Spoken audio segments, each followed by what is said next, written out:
We are now live. Welcome to the meeting of the Planning and Regulatory Committee. The agenda, papers and other relevant information for this meeting are available for the public viewing in the Herefordshire Council website. Please remember your words and actions should be chosen carefully, and members are reminded that speeches are limited to 3 minutes. The Council is streaming this meeting live on the Herefordshire Council YouTube channel and also making a recording. The recording will be available via the Council's website shortly after the meeting has concluded. Other attendees are permitted to film, photograph and record the meeting, provided that it does not disrupt the business of the meeting. If you do not wish to be filmed or photographed, please identify yourself so that anyone who intends to record the meeting is made aware. There is no one there. To ensure that the recording quality is maintained, could members speak as clearly as possible and keep background noise to a minimum, and ensure that mobile phones and other devices are turned to silent.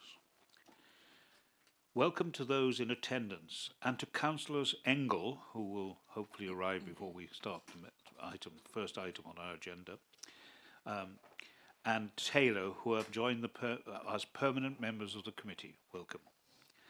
I now ask Mrs. Gibbons to introduce the officers. Thank you, Chair. Good morning. My name is Kelly Gibbons. I am the Development Management Service Manager. To my left, we have Georgina Coley, who's the Legal Advisor. To my right, Josh Bailey is presenting item 6. And we have Jack Dyer with us, who will be presenting item 7. And we also have Katie Jones on behalf of the Local Highway Authority. Thank you. Thank you. We'll now move to the first item on the agenda, which is apologies for absence. We have received apologies from Councillors Hamlin, Simons and Stone. Item 2, named substitutes. Councillor Highfield is acting as a substitute for Councillor Hamlin. Councillor Tully is acting as a substitute for Councillor Simons. And Councillor Phillips is acting as a substitute for the Councillor Stone. We'll move on to item 3, declarations of interest. Please indicate if you wish to declare an interest, or I will call each councillor in turn. Councillor Thomas. The second item would end Stoke Lacey. I believe that the proprietor is somebody I know, but don't have any connection with. It's not a friend. Right. But thank you. I will abstain from voting. Okay. Right. Well, then, are there no other declarations of interest? We'll move on to the minutes. Item 4, the minutes to confirm the minutes of the meeting held on the 11th of December 2024. Are the minutes of the meeting approved? Please indicate. Those in favour. Right. Those against? None against. Abstentions for those who weren't present at that meeting. Right, thank you. That's carried. Thank you. Councillor Engels is just joining us. Item 5 is Chairman's announcements. I can do that. All I would say is if members could just stay back for a short briefing afterwards on the latest developments as far as the national policy is concerned on our meeting the housing limits in that particular one. We'll just wait one moment for Councillor Engels to join the meeting.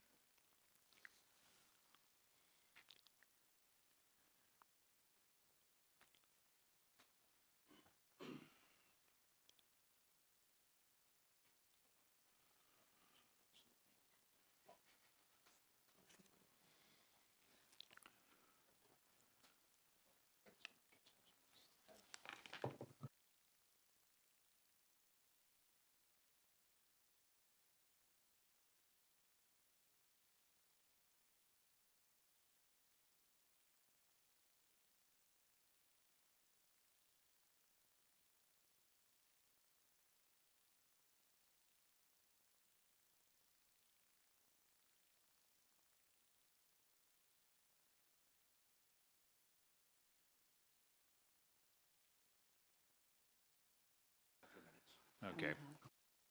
A couple of minutes. Councillor Engels has spent 1.5 hours getting here, so.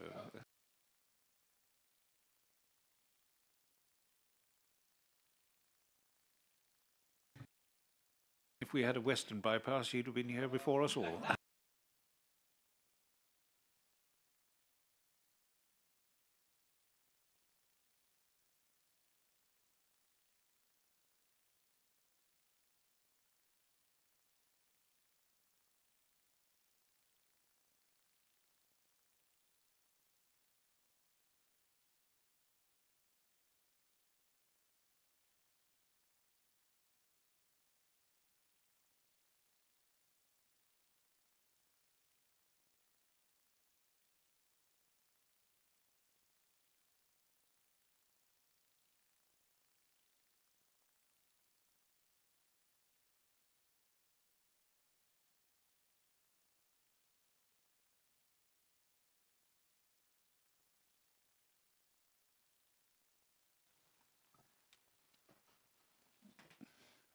Anyway, we now have a full pack. Pack. Right. Well, can I now request the public speakers in person for the agenda item 7 join the meeting? Mr. Milne, Mr. Lee, Miss Lee, and Mr. Tristram. Yeah. If you could take your seats at the front, Tristram, I meant.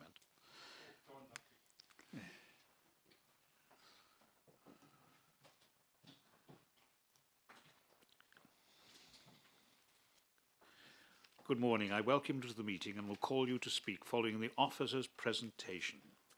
Can I now ask that the officer, Mr. Josh Bailey, begin your presentation. Thank you, Chairman.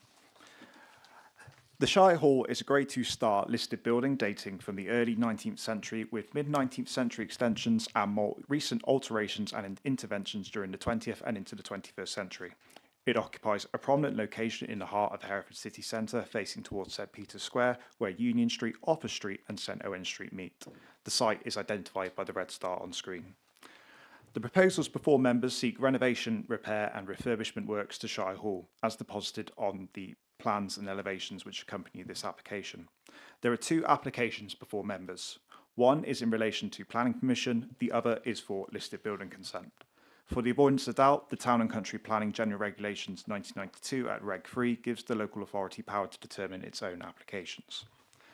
The proposals largely involve undertaking necessary repairs, these being structural, architectural, mechanical, electrical and plumbing, and compliance upgrades to the internal and external fabric of the hall. This would also enable the proposed relocation of the Hereford Public Library to be situated within the Assembly Room, and the proposals also include both structural and servicing upgrades to facilitate the library design and its functionality.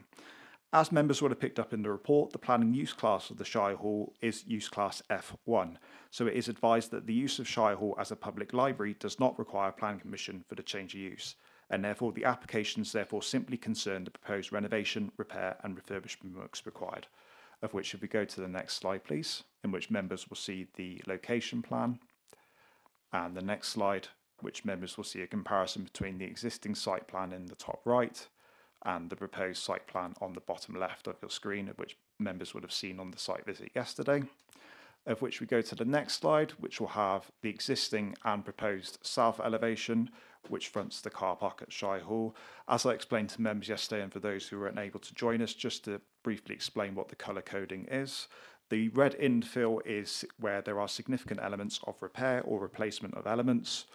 Orange fill is significant repair required between the region of 20 to 80% approximately, of which are to be addressed as soon as possible. In yellow is mostly repair to sections of elements of 10 to 20%, and in green is where this may be a later element of works. There's an area on a couple of the other elevations in pink where repairs are required, although possible further works are subject to detailed inspection, and where there is red outline, this is in relation to proposed demolition. If we go on to the next slide, you'll just see a selection of photographs which is taken from the Shire Hall car park at the south elevation, so members who were unable to join us yesterday have an understanding. I'm sure you'll be very familiar with the building. And if we go to the next slide, which is the existing and the proposed west elevation looking out towards St Peter's Square. And the next slide, which is then just a source selection of photos taken from this particular elevation. And the next slide, which is then looking out then towards the north elevation, looking out towards Gold Street. And the next slide, which is again a few more photos taken looking from Gold Street into the site. And the next slide, which is the existing and proposed east elevation as well. And the next slide, which is the associated photos once they come up on screen. There we go.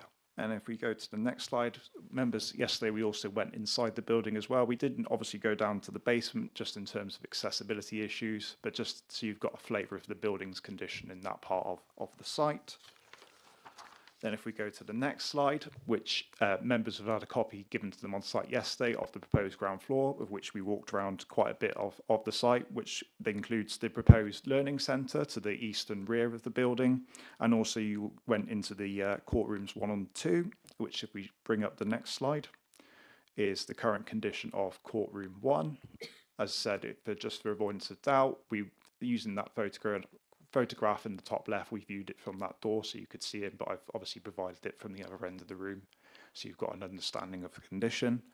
And the next slide, which is in relation to courtroom 2. And the next slide, which is just a selection of photographs of the ground floor plan again, just to illustrate the condition of the building and in relation to the atrium layout, which is in relation to those 2 photographs on the right that we walked through yesterday. And if we bring up the next slide, which is the proposed first floor plan of the building, where you'll see the assembly room would form the basis of the new library. And the next slide, which is just a selection of drawings provided by showing the proposed library, which is in the top left. In the bottom left, you've got there the learning centre in terms of how that would be laid out, and then the new repurposed atrium in your bottom right of screen there. And then if we go to the next slide, which is then just a short selection of photos taken from inside the assembly hall that we went into yesterday. Just let members take that in. And if we go on to the next slide, which is the proposed roof plan, which obviously we didn't go up for accessibility reasons. But if we go on to the next slide, you'll just see a selection of photographs which are provided for you so you can understand the condition in the roof of the building at the moment and its current status. So then if we come then to the next slide, which in terms of your material planning considerations, members will see on screen is what largely correlates with that of the officer report headings, and the members will note there are no technical consultee objections. The applications are here before members as a result of material objection which has been received from the Hereford Civic Society. In considering this application, careful regard has been had to the statutory duties in respect of conserving the listed building and its setting and maintaining the character and appearance of the Hereford Central Conservation Area. Extensive dialogue and revisions had led to a receipt of no objection within the detailed comments of the Council's Building Conservation Officer subject to conditions, and these are fundamental in arriving at the officer recommendation before you, given the significance of heritage assets at play here. Members will also note the receipt of no objection from Historic England, and no comments have been raised by the National Amenity Societies. Members will nevertheless be mindful in the detailed comments of the Council's Building Conservation Officer that a number of elements have attracted the position of identifying less than substantial harm, and in members' decision making you are directed to paragraph 215 of the National Planning Policy Framework, which states that where a development proposal would lead to less than substantial harm to the significance of a designated heritage asset, this harm should be weighed against the public benefits of the proposal, including where appropriate securing its optimum viable use. Your officer has set out this balancing exercise through 6.66 to 6.70 of the officer report, though it is for members to obviously reach their own judgment on this. The magnitude of harm in the view of officers is nevertheless identified to be very much towards the lower end of this spectrum, such that your officers would consider the clear public benefits of securing a suitable solution which enables the Shire Hall building to be brought back into beneficial use for the public and enables the continued delivery of council services is considered to outweigh any harm caused. Officers are obviously mindful of the nature of the material objection raised, which largely boils down to subjectivity in terms of the design and appearance of a handful of elements within the proposal. However, your officer views that this is an appropriately designed development and the wider refurbishment will acceptably harmonise with the building whilst introducing an important library space which is an essential public service, contributing to the statutory responsibility that this authority is required to provide a comprehensive and efficient library service under the Localism Act of 2011. It's considered by officers that the proposed development accords with the relevant policies of the adopted development plan, and there are no significant material considerations presented which should otherwise lead to determination other than that in accordance with the adopted development plan. And finally, just to draw members' attention to the publicised schedule of updates, which was published yesterday evening, which covers off a number of questions and queries that were raised during our site inspection yesterday morning. Also, the omission of condition 11 in relation to the planning permission recommendation, and just a quick update in respect of the schedule of conditions in relation to the listed building consent, as the wording of the officer recommendation allows for the granting of planning permission and listed building consent, subject to any further conditions or amendments to the suggested conditions in the report that are considered necessary by officers named in the scheme of delegation to officers. This recommendation would therefore allow officers to work with the applicants to formally agree the schedule of conditions, particularly in relation to the listed building consent, in accordance with both the phasing plan and level of details which are necessary.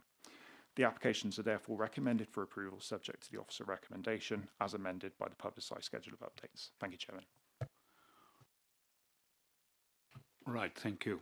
Can I now invite Mr. Tristram on behalf of the Hereford City Council to speak, please? You have 3 minutes. Good morning, Mr. Chair, members of Herefordshire Council, members of the public. Thank you for the opportunity to speak. City Council met on the 26th of November 2024 to consider this scheme. We warmly welcome the overall intention and wish to fully support Herefordshire Council in its effort to repair and reuse this highly significant public building. Since we submitted our comments, a number of revised drawings were produced, and these would seem to largely address concerns members had, particularly around the retention of the glazed canopy, the appreciation of the reduction in size of the glazed porches, and the DDA compliant ramp design, which looks to offer much more amenable access for wheelchair users. Word on the doors, which swing in and out as proposed. We would prefer to see those automatically horizontal sliding or revolving doors for ease of operation. We do, however, have concerns about the accessibility and landscaping in the immediate vicinity of the Shire Hall, given the much increased footfall for the new library and learning uses should generate. The building can be accessed directly from St Peter's Square, St Owen Street and Jail Street, but none of these accesses provide safe, car-free footways. From Jail Street, pedestrians have to walk into the road, and from St Owen Street and St Peter's Square across areas of car parking with moving vehicles. This creates severance and points of conflict and can put people off walking. We would therefore ask for a condition to be considered, should members be minded to approve, namely that the area immediately in front of the Shire Hall, in particular around the new access ramp, is no longer used for parking or moving vehicles. Emergency vehicle access direct from St Peter's Square is acceptable, but no vehicular access to the front by way of the glazed entrance canopy and part of the disabled access ramp at any time. Such a condition, we feel, would help restore the connectedness of the Shire Hall with St Peter's Square and allow for a landscaping scheme with planting and seating to come forward to improve the setting, environment and amenity at the front of the hall. Thank you. Thank you. And now I ask Mr. Milne on behalf of the Civic. The Civic Society would broadly echo comments made by the City Council and is excited by the prospect of a new lease of life for the Shire Hall. Just to say, with 137 sheets of drawings, some of them added as recently as last week, assessment of the application becomes rather a trial. The Society submitted an objection on the 27th of November, augmented by further comments on the 30th of December, following publication of a tranche of material on the 18th of December. We are pleased to hear from Glazard's response of the 10th of January that the modern suspended tile ceilings which cramp the ground floor spaces are to go back to original heights and plaster finishes. These spaces beneath the Assembly Hall had been converted to members' rooms about 6 years ago, and it was the collapse shortly afterwards of one of the renewed ceilings and the work which followed, which last brought me to speak to this committee about the Shire Hall. Glazard's response disclaiming landscaping works is surprising, as the scheme includes landscaping. The external site works drawing shows that the large planting bed by the glazed canopy would be tarmacked for car parking, and also that there would be planting close to the south wall, albeit we consider this insufficient. Here, historically, there had been wall-trained paths, 2 of which survive, really overgrown and overwhelmed with ivy. We'd like to see these secured by arboricultural condition, with perhaps a couple more replanted. We would support concerns expressed by the City Council in respect of the external access arrangements for pedestrians from Jail and St Owen Streets, whose safety across vehicle-dominated areas has not been adequately addressed. We supported removal of the vehicle parking from in front of the building, a source of conflict with pedestrians from Peter Square. So to ensure compliance, this should be guarded by a planning condition, as the City Council has said. This allows for planting at the front as well, something the Council's landscape officer should be consulted on. Old maps and prints show a broad area around the statue and 2 island beds with bushy shrubs either side of the main steps, the municipal hard surfacing being relatively recent. A little natural colour and some seating would help restore the setting and amenity to the Shire Hall. Condition 7 requires additional covered and secure cycle parking, yet the latest drawings reduce this from 10 covered spaces to just 4 uncovered ones, yet there will be some 50 car parking spaces. The obvious imbalance does not, in our view, satisfy policy MT1 for the promotion of active travel. It is a de minimis matter capable of amendment should members request this of officers. It does not necessitate refusal of the whole application. I look forward to the debate. Thank you, Chair. Thank you. And now can I ask Ms. Lee, on behalf of the applicants, to make her presentation? Thank you. You have 3 minutes. Thank you, Councillor James. The redevelopment of Shire Hall is a really exciting project for the city and wider county. It is much needed for the cultural revitalisation of the city, and will re-establish Shire Hall as a vibrant community asset for the people of Herefordshire, one which maximises the use of all parts of the building and celebrates its rich heritage.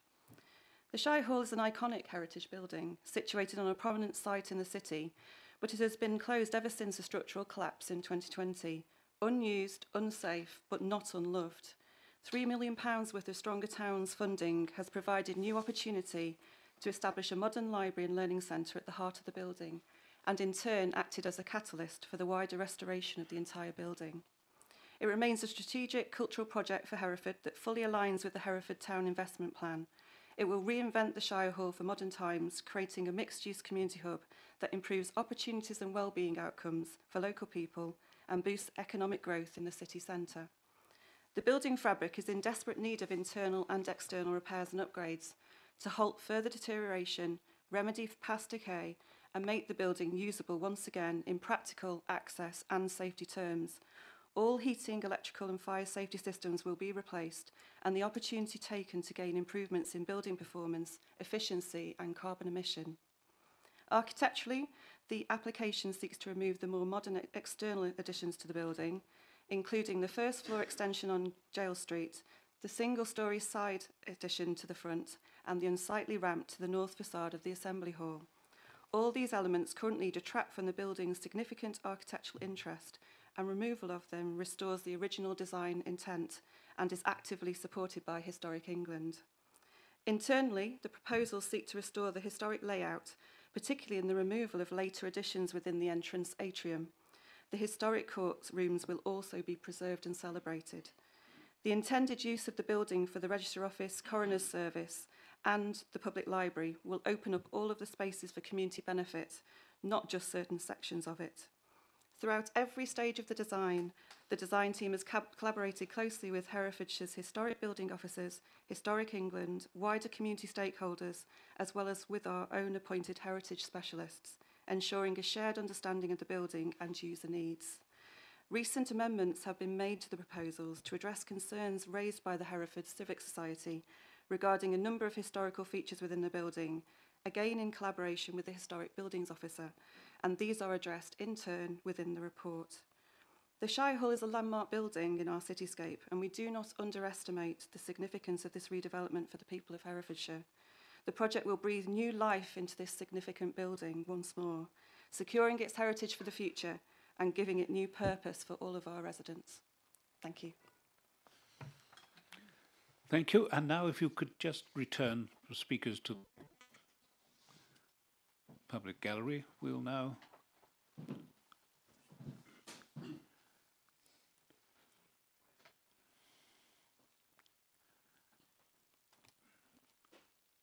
Councillor Jennard is the local member for this particular item, and she speaks first, and then has the right to speak at the end of the meeting, the debate.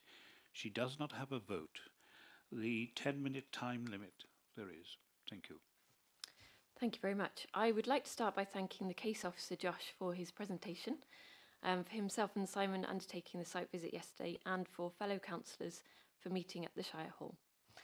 Hereford Shire Hall is a Grade 2 listed building dating from the early 19th century, situated in the heart of Hereford. In addition to the original use as courts of justice, the Shire Hall has been used for many public functions over the years, including, before my time as councillor, as the main meeting place of Herefordshire County Council, which many of you will remember. However, the Shire Hall has been closed since 2020 due to suffering ceiling collapse in one of the courtrooms, as well as a previous ceiling collapse in other parts of the building prior to this. As part of the Stronger Towns Fund, Herefordshire made a successful bid to create a new library space in Maylord Orchards. This was considered at a time where the future of the Shire Hall was uncertain. After a consultation conducted in 2023, it was concluded that the Shire Hall would make the best use of this spectacular public building and create a fantastic library space and community spaces within its walls, thus saving this historical building and repurposing it for the future, for the people of Herefordshire. I would like to reiterate, as directed by the planning officer, the planning use class of the Shire Hall falls within use class F1. So, as we have been advised, the use of the building as a public library is a permitted change of use and therefore does not require a planning application. So this application therefore simply concerns the proposed renovation, repair and refurbishment works required. The Shire Hall is owned and managed by Herefordshire Council, and thus if there are any objections to council plans, then this must be presented to the Planning Committee. I'd like the committee members to know that there have been no official objections and no public objections. So we are here today due to one objection from Hereford Civic Society to the proposed plans. These objections can be read in full at paragraph 5.2 in the committee pack. I will call on councillors to view the response to these considerations at paragraphs 6.48 to 6.60, noting that there is in fact no requirement for the local planning authority to secure planning obligations for this proposal. I consider that the plans put forward for the proposed renovation, repair and refurbishment works required to the Shire Hall, including the introduction of a new library space within the Assembly Hall, are very welcome for the residents of Hereford and the wider county, and I encourage councillors to vote in favour of the application. I do welcome debate, though. Thank you, Councillor Jennard. Can I now ask the Cabinet member for member? The leader has requested that he wishes to speak and has the right under the Constitution on this important matter. Councillor Lester. 3 minutes. 3 minutes. You have 3 minutes. Thank you. It gives me great pleasure to be speaking in favour of the proposal to renovate, repair and refurbish the Shire Hall. The renovation of this building alone would be a worthy application. This is because the Shire Hall is a landmark building. It's a key cultural asset for Herefordshire since it was constructed during the events of the Battle of Waterloo, the Year Without a Summer, and the publishing of Jane Austen's Northanger Abbey novel. Since then, the Shire Hall has served as a historic hub for many key events in Herefordshire's history. By choosing to locate the county library in the Shire Hall, this application amounts to a renaissance of one of the most important buildings in Herefordshire and breathing new life into a key asset. It's timely because we're all aware of the fact that the building has been out of action for some time. This application not only leads to a rightful restoration, but more than that, it seeks to repurpose a building in a landmark way by establishing Herefordshire's main library in the Assembly Hall. This is a truly groundbreaking decision that will elevate library and learning services to a whole new level in Herefordshire. So the purpose, crucially, is to transform library and learning services, and also we have the building that can be used in such transformative ways and be the aspiration for future generations in a building that is a symbol of our historic past. The sympathetic refurbishment, with its sensitive ways in breathing new life into the building, sets a new standard in the way in which we can make the best use of our historic treasures. And this is just the beginning. And once this proposal is carried out, I'm sure that the new phases that will follow will really make the best use of the building. There will be many ways in which we will be able to expand the use, and I look forward to the new innovative ways that we can maximise the Shire Hall's full potential. I'm really proud of the collective efforts of all concerned in the project, from the incept where Cabinet colleagues had the ambition and vision to maximise what is best for Herefordshire and providing what is best for library services in Herefordshire, to the efforts of officers who have worked so hard to work out all of the practicalities in bringing such a vision into reality. So this will have a really transformative effect on the Shire Hall, and I'm sure that this scheme will have all of the right ingredients to ensure that Herefordshire will benefit from these proposals for many generations to come. Thank you. Thank you. Right. Councillor.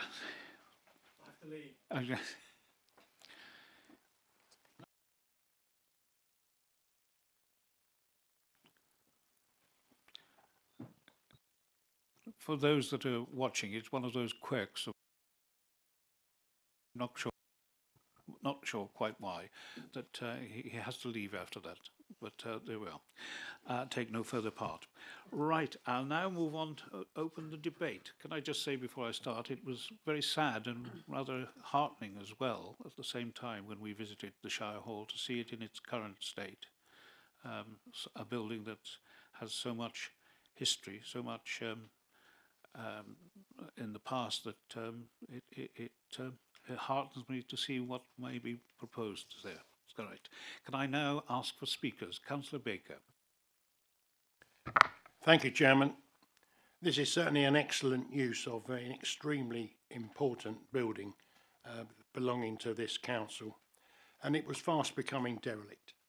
We could see yesterday during the site visit some of the external panels were falling apart, certainly inside, and as the Chairman just alluded, the difference between the last time I was there, when this committee actually sat in the main atrium, to what we saw yesterday was really it was upsetting, frankly.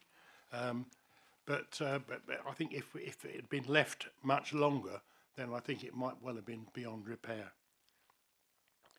What concerns me is the attitude, or it's the wrong word, I suppose, but the conservationists who seem to go crazy when it comes to given a broad palette to how they can get involved with the repairs. This can be seen by the 14 conditions imposed on this and the 26 informatives put up by the listed building officers. And I think one of them is the replacement of ceilings with lath and plaster, and it was those ceilings that failed last time. Councillor Phillips was close by when the ceiling in the lower areas collapsed, and I think that had been repaired only a few years earlier. And so why on earth they have to put this really quite second-rate materials when we have available modern materials to replace things like ceilings is beyond me, but I'm sure they'll be able to say. Mr. Milne alluded to the traffic moving around on the front of the building. We were told yesterday, I think, by the officer that that would be a pedestrian-only area at the front of the building. I think that's what he said, and be a pedestrian precinct. So that's good to know. But I've got no problems with this apart from all these conditions. But thank you very much. Yes, thank you, Chairman. It is an exciting opportunity here because this is arguably one of the most important civic buildings that we've got in the county. And yes, I was sat in the members' room. Thank God I was sat in the corner, otherwise the ceiling would have fallen on top of me and you wouldn't have had the joy of me being here. So I can't... Yes, it has a mixed blessing. So I can testify that this was needed. Let's be frank. We are here to discuss the renovation, repair, and refurbishment of this building, but we have dallied for too long and let it to decline, and we've lost obviously the ability to have a Crown Court there. It's an historic building. What I think is so good about the project is that it restores the integrity of the original building as much as it can. It also repurposes it for the future. As the leader referred to, bringing in the library and a learning centre and combining that, with celebrating the history and heritage of the county as well, I think it really does give it a real solid purpose for going forward. And also, by the time we've spent the money, and it will be a considerable amount of public money, but we will have a building that will be well used right in the centre of Hereford that we can actually all be proud of. I welcome the opportunities for the area in front not to have motorised vehicles. I think that's very welcome. We will then see, of course, because in 2022, the proclamation of the monarch was done outside the cathedral. It has always been done outside the Shire Hall, and therefore it would be able to be done again, and that is only right. This building is part of the history of Herefordshire. If everybody knows about Dr. Armstrong and all the rest of it, and we so therefore should rightly be celebrating it and having a solid purpose. I welcome the report, the extensive work that's been done. We, of course, wearing our multi-faceted hats that we have as councillors and as a council, are also responsible for the oversee of all historic buildings throughout the county in all ownership. And so therefore we must make sure that we do this properly. Otherwise, we'll never be able to look at anybody else in the face again. I support the application. Thank you. Now, can I ask Councillor Thomas, I believe? Mr. Chairman, I agree with both my neighbours. What they've said is absolutely spot on. Councillor Baker referred to some of the materials used, lath and plaster, as one of probably the only person in this room that's ever used lath and plaster. I can see their point, but probably it's a bit archaic. But having said that, I've just taken down lath and plaster in a house which is nearly 120 years old. Perfectly okay. But yes, we have got to get, I have known this building since I've been about, 16, 17, and yes, I totally agree. It was very sad to be in it yesterday and seeing the state of it. I've organised events in it, and yes, so I think we should absolutely 100% restore this building in the way that it should be restored. Thank you. Councillor Andrews. Thank you, Chair. Wearing my City Council hat, I am delighted to see that at long last plans are coming forward to restore the Shire Hall. I do remember sitting there for meetings, freezing cold in the winter it was. You sat there with your coat on. But I would, however, like consideration to be given to the proposal by the City Council that some sort of planting is put in front of the Shire Hall. I'm glad to see that the car parking is being removed from there, but it would be nice to enhance the appearance of the frontage by some selective planting, and I would ask that that is considered. Otherwise, I'm delighted to support this application. Yes, sorry. Yes, it's okay. Where the arm was coming from. Councillor Woodall. Thank you, Chair. Yes, I'm very supportive of this project, and thank you to the Planning Officer, Josh, for giving us a tour around the place and provision of safety helmets. And also for his response on the inclusion of insulated window glass and so on, explaining those issues. My only concern is probably highlighted a bit by the response from the Civic Society, is that access for the public is vital. We've got to have consideration of this because it's going to be a resource for all the people of Herefordshire. and they've got to get into the building. When I left the building yesterday, there was no zebra crossings or anything across to the bus station, across any of the roads. So I know that's not in the plan, but access is obviously going to have to be considered. The other thing, as we walked around the site, we saw that the old ramp by opposite Gold Street, that rather steep ramp, which I have used for wheeling goods up into the hall before for an event, that is planned to be removed. Now, the reason that came to mind and removed and replaced with a lift, so there's going to be like a library lift. I think that's correct. Is that correct? Today, coming here via the railway station, the lifts in Leominster railway station were broken, were out of order. The lift in Leominster Library has been regularly out of order on occasion. The lift in the first part of the library has been inoperative for ages. And so my concern is if we remove the ramp, we don't have a backup if the main lift goes. But unless there is a provision internally, I'm not sure if that's been considered. But otherwise, I'm supportive of this application. Thank you. Councillor Engels. Thank you, Chairman. Just to bring the lath and plaster argument to a close, can I just say that I'm aware of a building from the 16th century, at least, where the lath and plaster is still there and in good condition. As far as the other things that have been said, I certainly think that the front of the building needs to be improved. The shingle beach that seems to be there at the moment is really quite the wrong invitation, and I think it is not going to happen. This building is not going to be a success just because we've done it. The last library and the one that didn't happen were both in the middle, highly convenient for the shops and with a lot of passing traffic. This one is convenient for late night kebab shops and the police station. And so it's going to have to be made to happen to be a success. And it's going to require an awful lot of thought and imagination to do that. But on the whole, I'm delighted that it's happening, and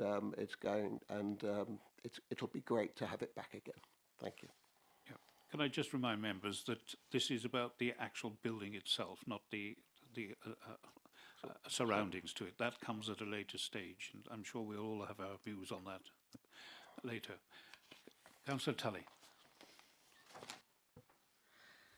I think this is still the building, so I just want to echo the comments around cycle spaces and the obligations around creating a sustainable transport and movement, and I would totally agree with you have to make a thing happen. Just because you've done it doesn't mean it happens.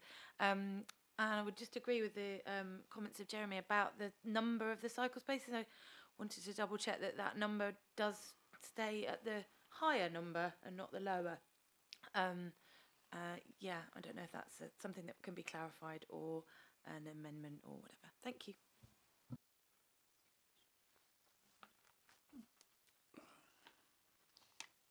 Is there some?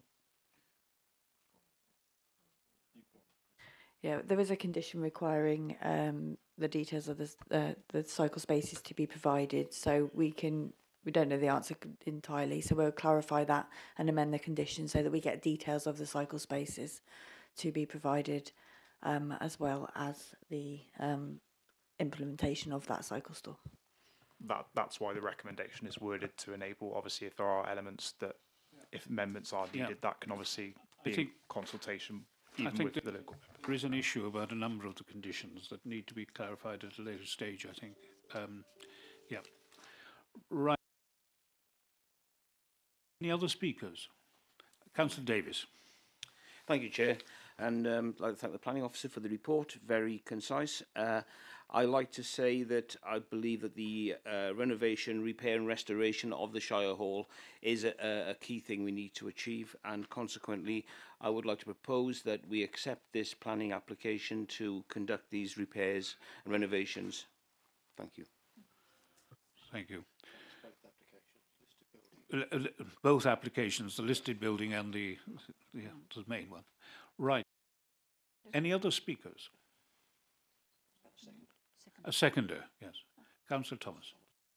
Right. If there are no other speakers, perhaps the officers wish to make some comments? No, nothing further to add. Okay. Sorry. Well, we'll make the amendments to the conditions as Yeah, I we've think listened to, but, there are a in number. terms I of the mean, cycle. for instance, the opening hours, you know, for them to be from 7:30 till 5 is a nonsense. But anyway, that's another matter which needs to be changed. Yep. Right. We now move to any other. No, nothing further. I'll move then finally to the local member, Councillor Gennard. Thank you all for your comments. I'm really, really excited about this project and looking forward to getting it started properly. So thank you very much. Thank you. Right. So now we have two proposals in front of us, proposed and seconded. Can I ask for those in favour, please indicate.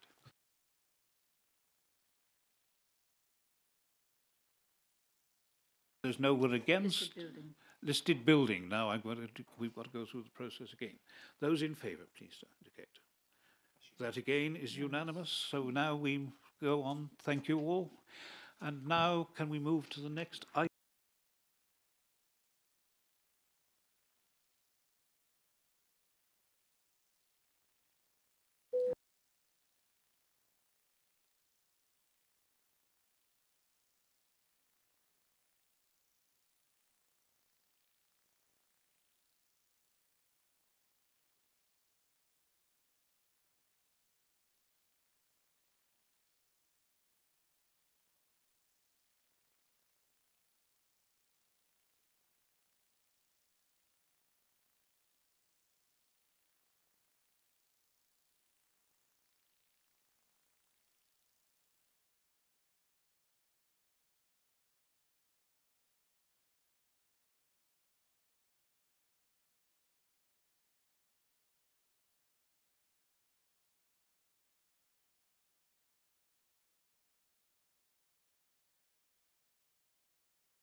Anyway, can I ask that the live stream is now?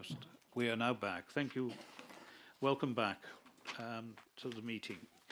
Can I now move to item 7 on the agenda? The application before us is land at Lower Wood End, Stoke Lacey, Herefordshire. Change of use of land to plant hire business and erection of a pole barn associated with the use and erection of an additional building for mixed use of plant hire business. Can I invite the speakers to take their place at the public speakers bench? Mr. Arundel and Mr. Green.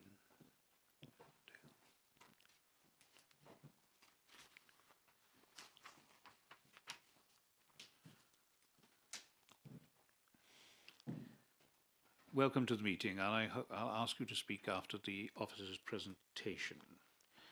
Right. Can I now ask Mr. Jack Dyer to make the presentation? Thank you. Thank you, Chair. First, thank you to members for attending the site visit yesterday. Hopefully that afforded some context for this site. As we've just heard, this application is a retrospective full planning application for the change of use of land to a plant hire business and the erection of a pole barn associated with this use, as well as the erection of additional building for a mixed use for the plant hire business and domestic use at land at Lower Wood End, Stoke Lacey, as shown by the red star on the map in front of you.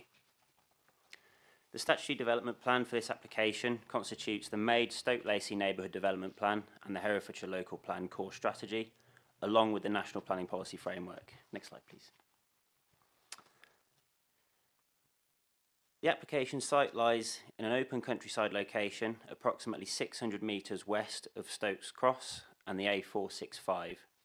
The site benefits from a vehicle access off Wood End Lane, which is a no-through road that affords direct access to the A465 for private properties, the application site, and several agricultural fields and farm buildings. As you can see on the screen, the application site is located approximately 500 metres south-east from Stoke Lacey Business Park and the Wye Valley Brewery manufacturing facility. Next slide, please. The site shares an access with a private residential property within the applicant's ownership, as well as equine stables. The proposal is to the rear of the residential property, with agricultural fields to the north and east, and the stable block and arena are to the west of the site. Next slide, please.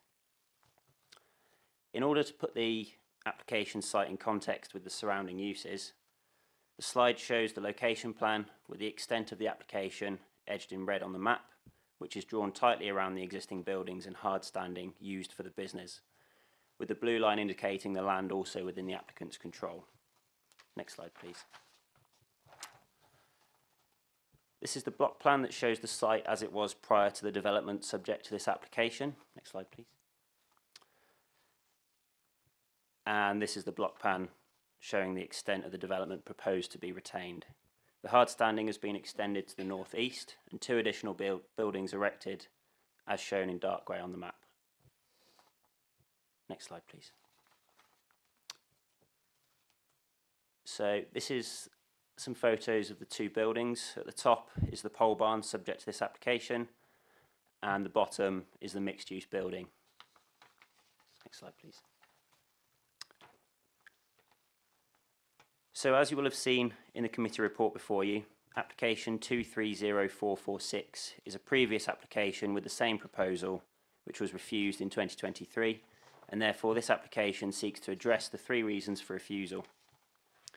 The previous refusal stated that the proposal was unjustified in the open countryside, that the nature of the business operations would likely harm the surrounding landscape, and insufficient information was submitted regarding surface water drainage.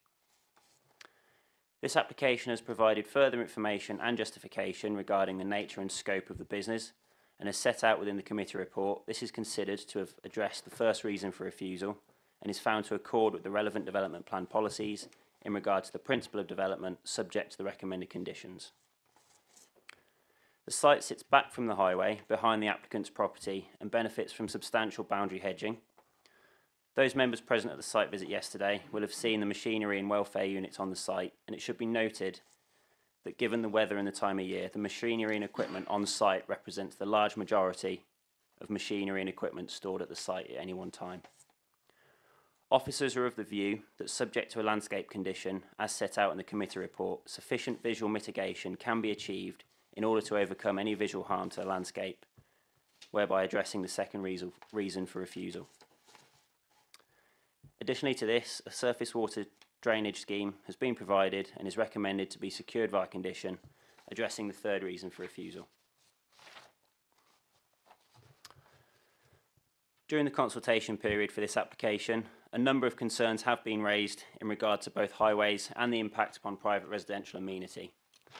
Members will note from the committee report that, subject to the delivery of sufficient visibility displays, secured via condition, the local planning or highways engineer raised no objection to the proposal in terms of the suitability of the road for the proposed use. Additionally, in regard to issues of amenity, while the Environmental Health, Noise and Nuisance team did not comment on this application, in the previous application they recommended a condition limiting operating hours to between 07:30 and 1700 Monday to Friday. This has also been recommended in the committee report as a condition to address this concern. In conclusion, the application seeks retrospective planning permission for the change of use of land to a plant hire business and erection of a pole barn for business use and another building for a mixed use and residential use. Officers recommend that this application sufficiently overcomes the previous refusal reasons and accords with the relevant development plan policies, subject to the conditions recommended. Thank you, Chair. Thank you. Now can I ask the public speakers, can I ask Mr. Arundel, local resident, to speak in objection to the application? You have 3 minutes. Thank you. Good morning. I'm here to voice strong opposition to this planning application on behalf of 12 residents representing most of the properties in our lane. The points I present are not hypothetical, but grounded in factual evidence based on the unlawful operations we've witnessed from local hire services since 2017. The sanitised site some of you visited yesterday does not reflect the true impact of this unapproved business. Enforcement action has already been initiated. We question how a planning officer can now recommend approval when an appeal against enforcement is pending. No one, I repeat, no one who lives in the lane has submitted support for this application. Furthermore, no member of the parish council resides in the lane, raising concerns about how well informed their decisions are regarding local issues. The Neighbourhood Development Plan NDP consultation excluded further development in the lane due to poor access. This is explicitly stated on the Council's website. Ignoring NDP consultation is not an example of good government. It fundamentally undermines the trust and effort the residents have put into the consultation process. The Planning Officer's report fails to reflect an important fact. The 4 buildings in the immediate vicinity of the site are all Grade 2 listed. These buildings are impacted by noise, traffic and the visibility of plant equipment, portable toilets and multiple associated vehicles.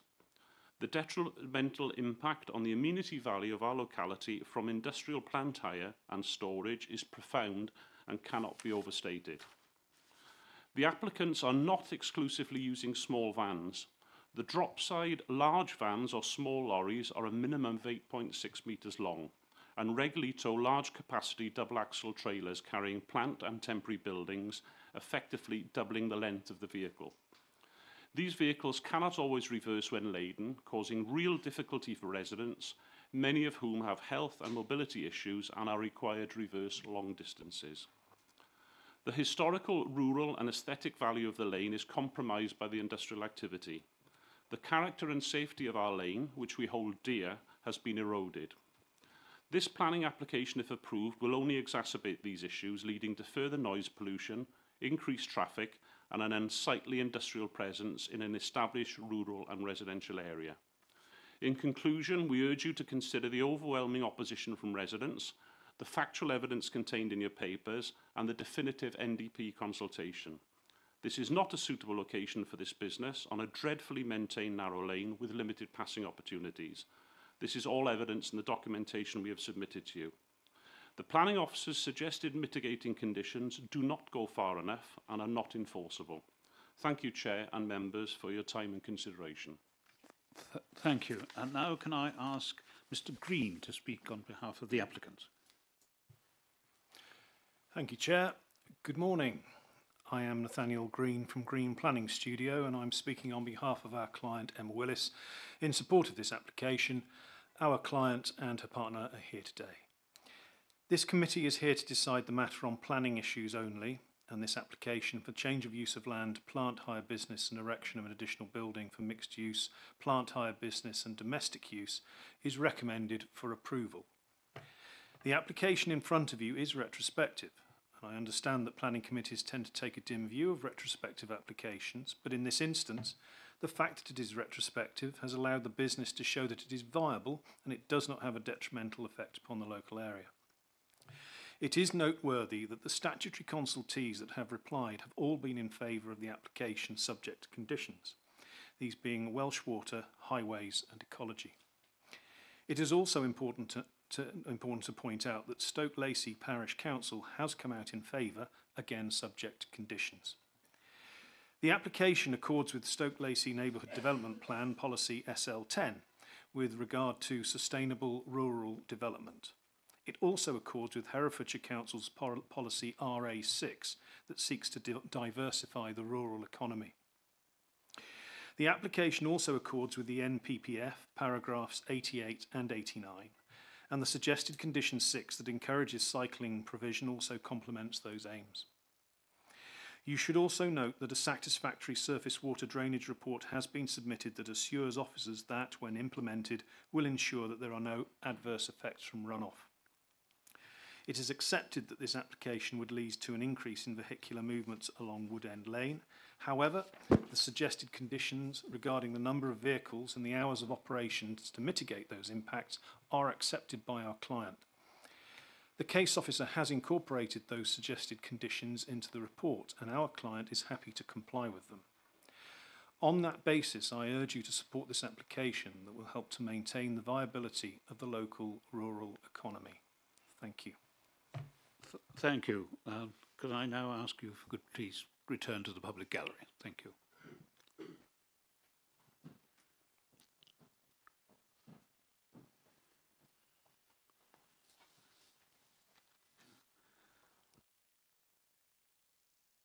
Right. Councillor Lester is the local member for this particular item on the agenda. He now has the right to speak at the first part of the meeting. He has a limit of 10 minutes. Councillor. Thank you, Chairman. I hope not to use all the 10 minutes. And thank you, members, for attending the site visit yesterday. I really appreciate that. So this is one of those planning applications that I'm excuse me, really glad has the benefit of coming to the Planning Committee. Jack Dyer, the case officer, has done a really clear and concise report and has done well to evaluate all of the issues. In essence, we have a local residents and family who are promoting rural enterprise by providing a livelihood for the family who live at Lower Wood End. Such an enterprise will, of course, add to the rural economy, and it can be argued that it is in the spirit of paragraph 88 of the NPPF and RA6 of our own core strategy, as the report sets out. It is to be noted that the Parish Council, after deliberating the matter on several occasions, is in favour of the application subject to the hours of operation, plus any safeguards that can ensure that there would be no difficulties presented to road users. However, this has to be balanced with the concerns of local residents who live nearby and the wider community that lives in Wood End Lane. So residents are very concerned because of their view is that the public highway is unsuitable with insufficient passing places, or none at all. In places, future expansion of the site is a concern. The noise and the working hours, the surface water onto the public highway with the potential for flood risk, the landscape impact on the landscape of the type of impact on the type of development, and crucially, the adverse impact, potential impact on local residential amenity. Also, highway damage and surface water damage as well.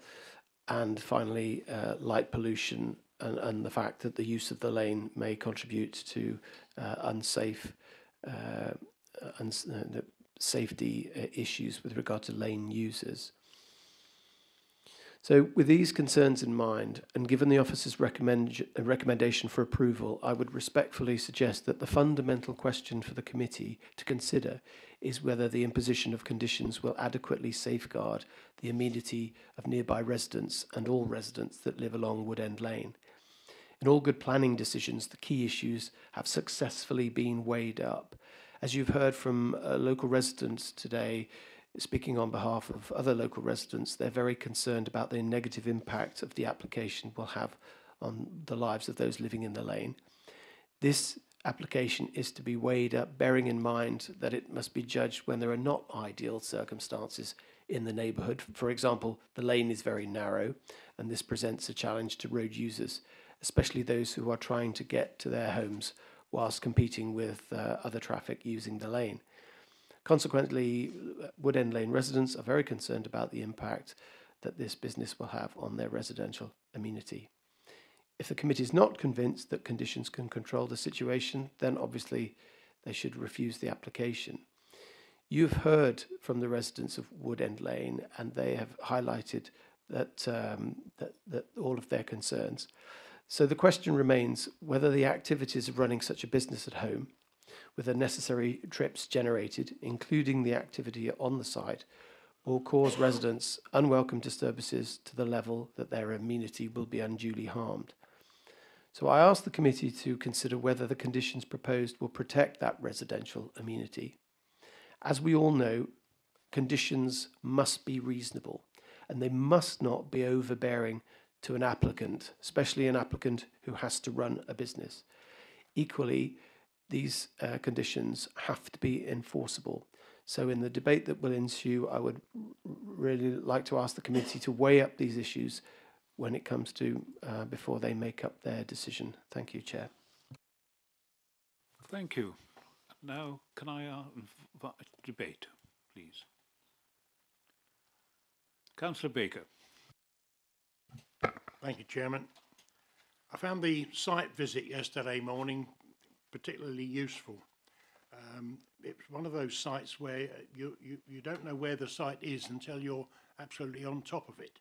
It was sited away from the village centre, although it was down the end of this awful lane. And I suppose the question I should ask the highways officer, first of all, is this an adopted road by the council? A nod. Can we put a condition on that should this application be approved, then that consideration be given to resurfacing that particular road and installing some passing places. That would make a big difference to not only the business itself, but certainly would assist local residents and save their car springs, certainly. And with some passing places, it would benefit everybody. So I just think that's something to think about. Whether that can be conditioned is another matter. I'll leave that to officers to work out. Thank you very much. In terms of the highway surfacing, I think we know the answer to that one. In terms of, we can't resolve an existing problem in that respect. Do you want to pick up on the passing place? In terms of passing places are notoriously difficult to actually provide, particularly if the applicant doesn't own any of the adjoining land.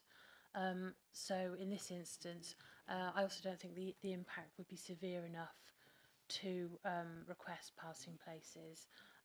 But yeah, generally the implementation of passing places is very difficult, and in this instance, I don't think we'll be able to achieve it. Thank you very much for that. But maybe just a request then for if you could speak with your colleagues with regard to resurfacing. Thank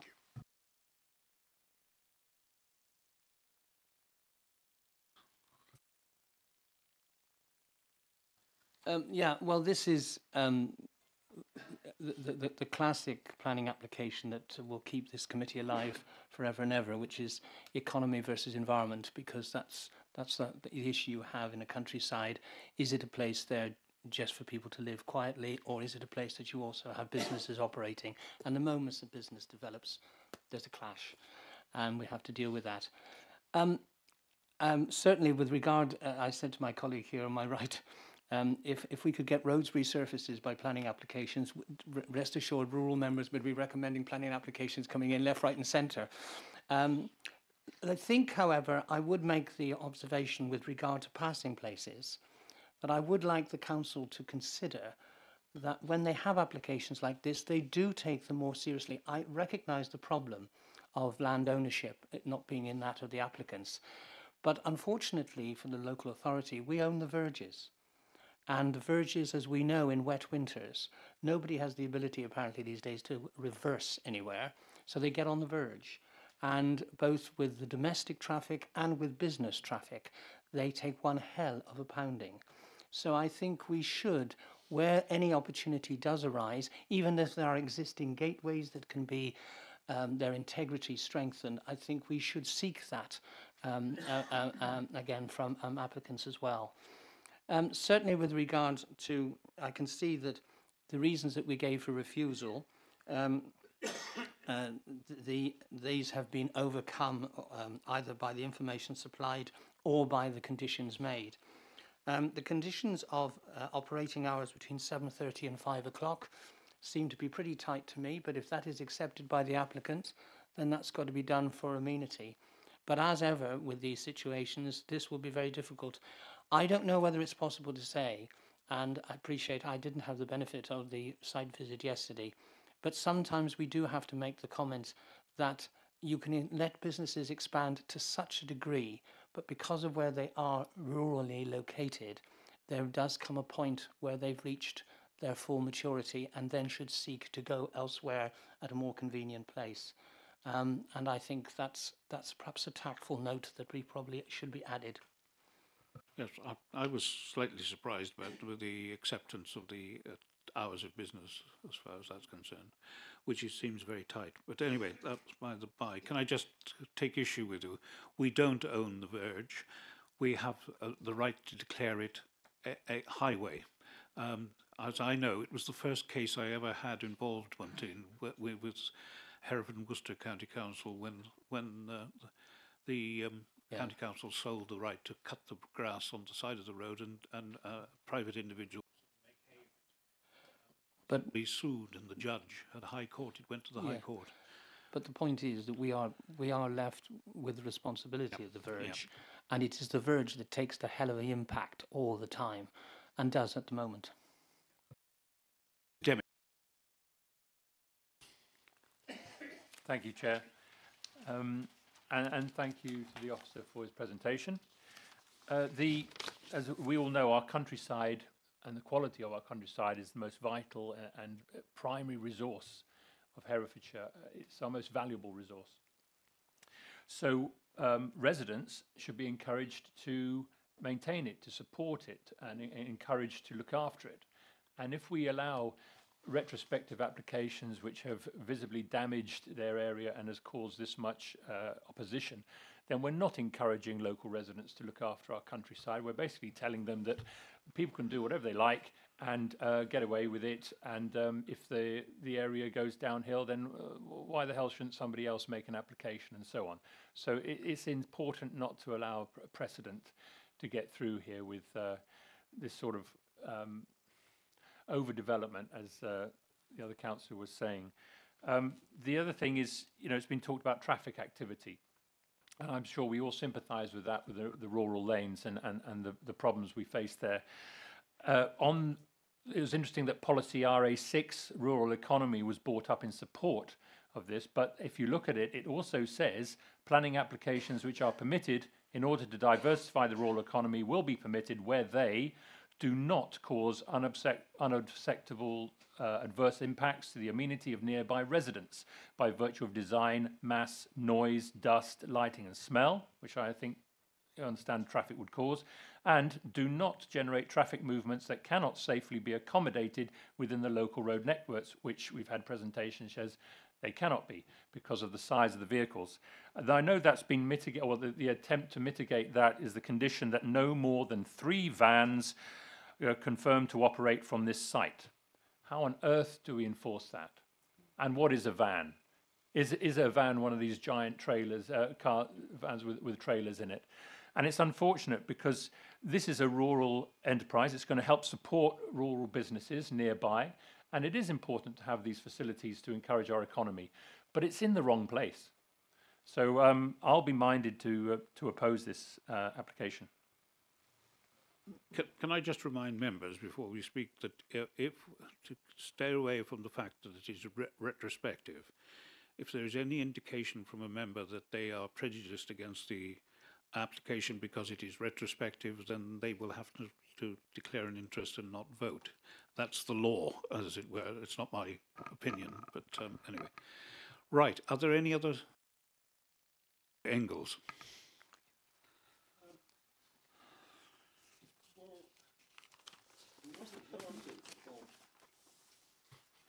The one advantage of it being retrospective is that we know what would have been theoretical, and multiple neighbours have made it clear that these hours have not been kept, neither in terms of time, in weekend use, or anything else. So they are clearly unenforceable, and they clearly haven't been adhered to by the applicants. So it is very hard to see how this can possibly happen in the future. So these came from, I think, from this was mentioned by nearly all the people who wrote in, and the ones who did not oppose it did not live anywhere near this. So I don't know how many people that this this company actually employs, but if it seems to be a business, as Councillor Woodall says, that has got too big for where it is, and it's either going to, if it's going to expand, this really is not the right place.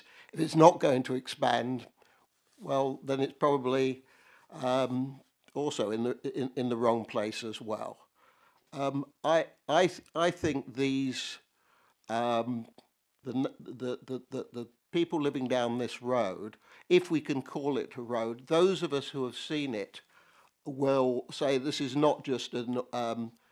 I come from the Golden Valley and know what bad roads are like. But by God, this one is pretty grim. And to have, even for normal traffic, and to have this kind of traffic using it is really absolutely the wrong place. I wish such a company, nothing but success. But I'd also agree with the neighbours and say, Godspeed somewhere else, please, because I think they are genuinely making the lives of these people unlivable and possibly their houses unsellable. Thank you. Any other speakers? There are none. We have no resolution on the paper. So, bearing in mind we have a difficult decision here, we have an officer's recommendation, have to consider it, which recommends approval. We have the local parish council in support of the application. We need to for it to go, not to go to appeal. We'd need pretty strong reasons why we would refuse it. Bearing in mind the current climate as far as the inspections are concerned and the government is concerned, the closure, what would be in effect a closure of a rural business. So can I ask that you, Councillor Baker, perhaps you may find reasons strong enough to withstand an appeal? Thank you, Mr. Chairman. I should have added at the end of my speech that I support the officer's recommendation for approval. Well, we can't defend it. We can't defend it at appeal. There's a problem. But I think that needs to be pointed out to the Are there any other speakers that wish to speak before we have that?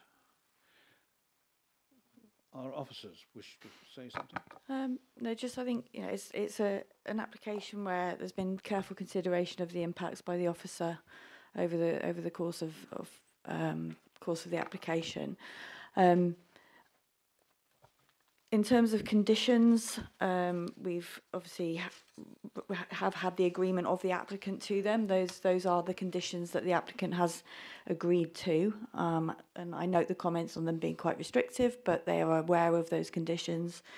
I note the concerns raised by Councillor Woodall about the condition about the 3 vans. We can look to I've just been having to think about that one and think that there's a potential we could tighten that up slightly just by asking them to provide a schedule of which those vehicles are, to ensure that we've got those details and that they keep a record that we can inspect in the future so that we can understand those vehicles that are being used. And I think that's one way to improve upon that condition from an enforceability perspective. So I think that might be something we could also take away. But apart from that, nothing further to add. Can I now go to the local member to sum up the debate? Thank you. Thank you, Chairman, and thank you to members who are obviously giving this application its due consideration, weighing up the issues here. I think if the committee are minded to go with the officer recommendation, which Councillor Baker's just put forward, it would be really beneficial for to safeguard the amenity of residents to add some conditions, and I have some conditions in mind that have been used in other areas that have been appropriate. And I think one of the key issues really is, there is some business activity that would be acceptable, and no one's saying that that wouldn't be the case. But if we could make sure that there's a distinction between a small business and a business that hopefully, if it's successful, could then intensify, that's where the problem would emerge. And so a condition limiting the amount of people who work on the site, what type of trips would be generated. One of the things that I think is really important to ensure is that as a plant tool hire business, it's not generating visitors who would be encouraged to come to the site, so then that would add more traffic. So a condition relating to who can actually be on site to do the business activity, I think, would be really important. Obviously, those hours of operation would be important as well, and the applicant has agreed to those hours of operation. But also we must be mindful of making sure that there are conditions on there that address any noise or any maintenance of the operation that's going on, so that we don't have this continual operation that seems to be more than just locating the business there, and that type of business activity then threatening the amenity of residents. So, I mean, usually I think the convention is to look at these conditions and then consult the ward member and the chairman of council. Chairman of the planning committee. You've just had a promotion there. Well, we can consult the chairman of council as well. Yeah. But if the council is minded, then I would reserve the right, if I may, to see if those conditions can be augmented so that we can really protect the residential amenity whilst also promoting a rural business. Thank you, Chair. I think that's condition. Is that conditional to the proposer and seconder? That is right. Right. If there are no further comments on that, can I now ask those in favour of the resolution that is before us, please? Those in favour, please indicate.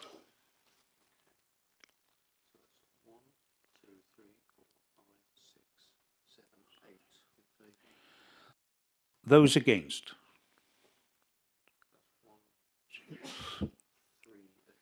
Abstentions?